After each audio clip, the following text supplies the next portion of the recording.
요즘 대기가 부쩍 건조합니다. 저희가 기상정보 전해드릴 때 불조심 지수도 안내해드리고 있는데 특히나 요즘 산에 가실 때는 화기를 가져가면 안 된다 이렇게 안내가 되죠? 네, 그렇습니다. 5월 15일까지는 전국적으로 산불 조심 기간이기도 한데요. 방심하는 사이에 순식간에 크게 퍼지는 산불, 오늘 예방하고 대처하는 방법에 대해서 자세히 알아보겠습니다. 네, 도움 말씀을 위해서 원광대학교 소방행정학과 조송 교수와 이야기 나눠보겠습니다.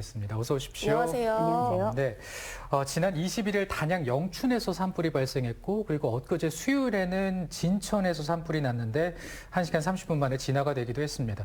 요즘 같은 시기에 산불 발생이 좀 위험한 시기라고 볼 수가 있겠네요. 네, 맞습니다. 네. 봄철은 아무래도 겨우 내내 이렇게 말라있던 땅에 그 바람까지 강하게 불면서 불씨가 옮겨 붙기가 아주 좋은 환경이 되고 있는데요. 네. 최근 10년 동안 살펴보면 봄철인 3월에서 4월 이 시기에 전체 산불의 46%가 발생을 하는데 문제는 이제 피해 면적입니다. 전체 피해 면적의 86%가 이 두 달 동안에 아주 집중적으로 나타났어요. 그 얘기는 뭐냐면 1년 동안 발생하는 산불 피해 면적 가운데 86% 그러니까 90% 가까이가 두 달 안에 타버린다는 이야기거든요. 네. 대형 산불이 발생하는 시기다라고 보셔야 될 것 같습니다.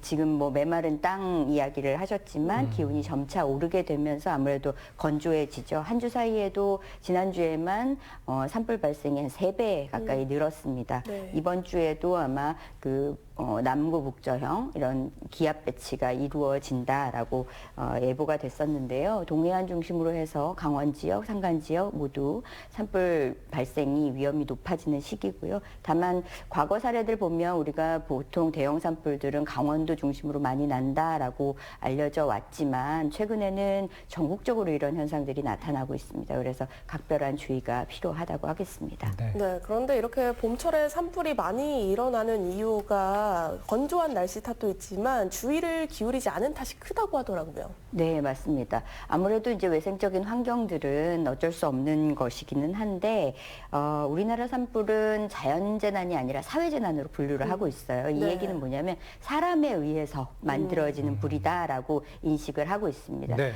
우리나라에서는 아직까지 자연 발화하는 산불은 없습니다. 그래서 산불 원인별 통계를 보더라도 대부분 입산자 실화가 거의 33% 정도 발생을 하고 있고요.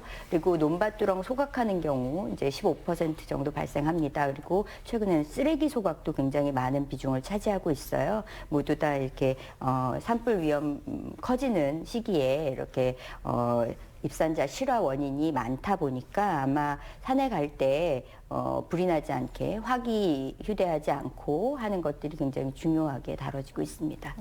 저는 또 말씀 들어보니까 아무래도 이 불법 소각도 꽤나 많은 비중을 차지해서 이 불법 소각만 사라져도 산불 피해를 많이 막을 수 있을 것 같은데 매년 반복되는 거 보면 단속이 쉽지는 않은가 봐요. 네, 맞습니다. 산림 인접 지역이라고 하는 곳은 이제 산림으로부터 한 100m 정도까지 떨어진 지역 말하는데 네. 여기 영농 폐기물이나 뭐 생활 쓰레기나 이런 것들 이제 태우시다가 단속 대상이 되는 경우가 꽤 많이 있습니다. 불법 소각 행위는 단속 대상이 되는데요. 산림보호법에 따라서도 50만 원 이하의 과태료 부과되지만 폐기물 관리, 환경적인 측면에서도 폐기물 관리법에 의해서도 100만 원 이하의 과태료가 부과가 됩니다. 산림청과 지자체가 이렇게 단속을 많이 하고는 있지만 사실상 면적이 워낙 넓고 단속할 수 있는 인력도 부족하다 보니까 단속한다는 것이 사실 쉽지는 않거든요.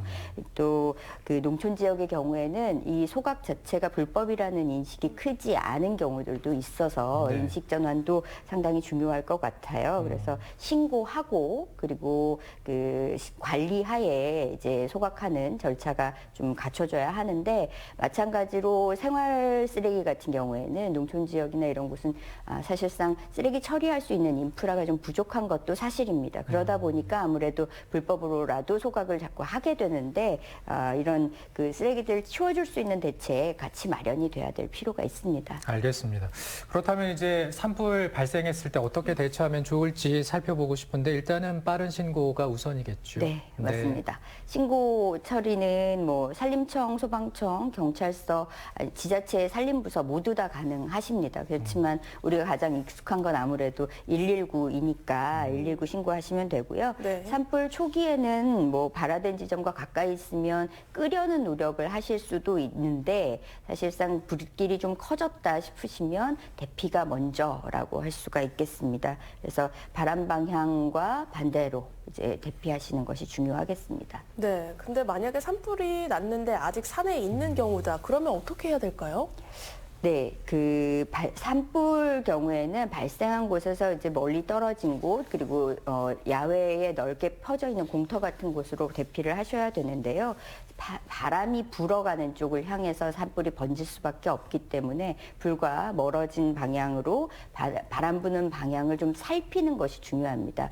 자, 사실은 이렇게 재난 상황에 대피하세요라고 말씀을 드릴 때 뭐 오른쪽으로 가십시오, 왼쪽으로 가십시오 하면은 참 편하고 좋겠지만 네네. 사실상은 상황이 모두 다 다르기 때문에 먼저 상황을 파악하기 위해서 둘러보시는 것이 굉장히 중요합니다. 네. 그래서 안전지대가 없는 경우다라고 한다면 산불의 경우에는 침엽수보다는 화렵수가 아무래도 물을 많이 머금고 있기 때문에 조금 덜 탑니다. 그래서 화렵수가 있는 쪽으로 가시는 것이 좋겠다라고 말씀을 드리고요. 계곡의 경우에는 계곡에 물이 있다고 하더라도 절대로 가셔서는 안 되는 곳입니다. 왜냐하면 산 능선 위에서는 바람이 부는 방향을 보면서 좀 상황을 판단할 수가 있어요. 네. 그런데 계곡 아래쪽으로 내려가게 되면 사실은 여기서는 위쪽에 산불이 퍼지는 모양을 볼 수가 없거든요. 그래서 상황 판단이 굉장히 어려워지고 더 중요한 것은 계곡이 움푹 파여 있다 보니까 여기로 연기가 모여들게 됩니다. 불이 나면 항상 질식하거나 연기가 이제 더 인체에는 위험하죠. 위험하기 네. 때문에 그런 것들 때문에라도 계곡 주변은 반드시 피하셔야 되는 곳이고요. 골짜기 바람을 타고 순식간에 불이 지나갈 수가 있습니다. 그렇기 때문에 굉장히 위험하다. 절대로 계곡물이 있더라도 계곡은 절대로 피하셔야 된다라고 말씀드리겠습니다. 네. 당황하면 물가로 갈 생각을 그러니까요. 먼저 할 것 같은데 네, 조심해야 될 것 맞습니다. 같아요. 그리고 또 이 산불이 사실 확산이 되면서 굉장히 그 피해가 크다 보니까 물론 안전이 우선이긴 하지만 혹시나 내가 좀 끌 수 있을 상황이면 진화를 시도해 볼 수도 있을 것 같거든요. 근데 불을 끌 때 물을 뿌려야 되는 것과 또 옷 같은 걸 덮어서 공기를 차단해야 되는 거 이렇게 상황이 좀 다르더라고요. 올바른 방법이 좀 있을까요? 네, 산불 같은 경우에는 이제 내가 진화하려고 한다, 불이 작다 할 경우에는 외투를 벗어서 이렇게 공기를 차단하는 방법 사용할 수 있고요. 흙을 덮을 수도 있습니다. 네. 주변에 흙들이 있기 때문에. 그래서 산에 비치되어 있는 이제 도구들을 좀 활용하셔도 좋은데 초기 대응하실 때는 이렇게 특히 도심지 주변에 둘레길이라든지 산책로, 등산로 등에는 소화기 비치해 놓은 곳들도 있습니다. 소화기 활용하셔도 되고요. 소화수, 간이 소화수라고 해서 물통에 물을 담아 놓은 경우들도 있어요. 뿌리셔도 좋습니다. 그리고 그 산불 진화할 때는 쇠갈퀴나 삽 같은 거 이용하시거든요. 삽은 흙 떠서 덮어서 진화할 수도 있고요. 쇠갈퀴 같은 경우에는 이렇게 주변에 있는 나뭇가지나 탈 물질들을 좀 불길로부터 멀리 떨어뜨리는 그런 역할을 할 수 있습니다. 진화 장비 보관함들이 이제 곳곳에 마련이 되어 있는데 조금 관심을 가지시고 주변 지나다니실 때 살펴보셨다가 혹시 산불 초기에는 활용하셔도 좋겠습니다. 알겠습니다. 그리고 이제 산불이 점점 커져서 주택으로 확산하는 경우도 있는데 이럴 때는 어떻게 대처를 하면 될까요?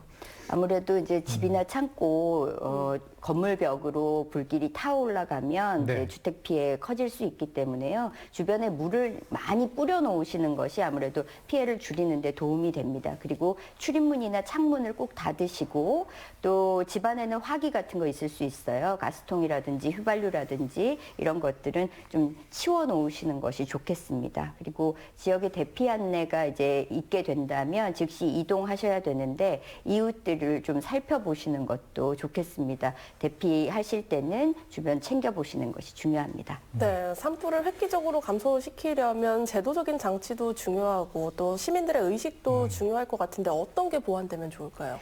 네, 말씀하신 것처럼 입산 통제하거나 뭐 단속하거나 이런 것들 하고는 있지만 실제로 강제적인 조치들이 한계가 있고요. 그 산행하실 때는 화기소지하지 않도록 주의를 하셔야겠고 소각이나 취사는 정해진 곳에서만 꼭 하셨으면 좋겠습니다. 그리고 소각 산불이라는 거는 근본적인 해결을 하기 위해서는 생활 쓰레기 수거라든지 이런 부분에 제도적인 지원들이 꼭 마련이 될 필요가 있습니다. 그래서 농촌 지역 중심으로 지원 대책 되는 것도 관심 있게 보셨으면 좋겠습니다. 네, 앞으로도 이제 건조한 봄철이 계속될 텐데요. 산불 조심 유의해 주시기 바랍니다. 오늘 조성 교수와 얘기 나눴습니다. 고맙습니다. 감사합니다. 희연 씨 고맙습니다. 감사합니다. 그동안 CJB 모닝와이드와 함께하면서 좋은 친구가 됐던 우리 문다인 씨가 오늘을 끝으로 마지막 방송을 하게 됩니다. 아쉬움이 정말 크네요. 네, 그렇습니다. 목요일과 금요일 아침에 여러분과 함께하면서 도민들의 일상을 나누는 가족이 된 느낌이었는데요. 네. 늘 건강하시고요. 응원하는 제가 있다는 거 기억해 주시기 바랍니다. 네, 다인 씨 저도 네. 응원하겠습니다. 그럼요, 네. 또 좋은 모습으로 만날 수 있었으면 좋겠고요. 주말 편안하게 보내시고 저는 다음 주에 또 생방송으로 인사드리겠습니다. 오늘 고맙습니다.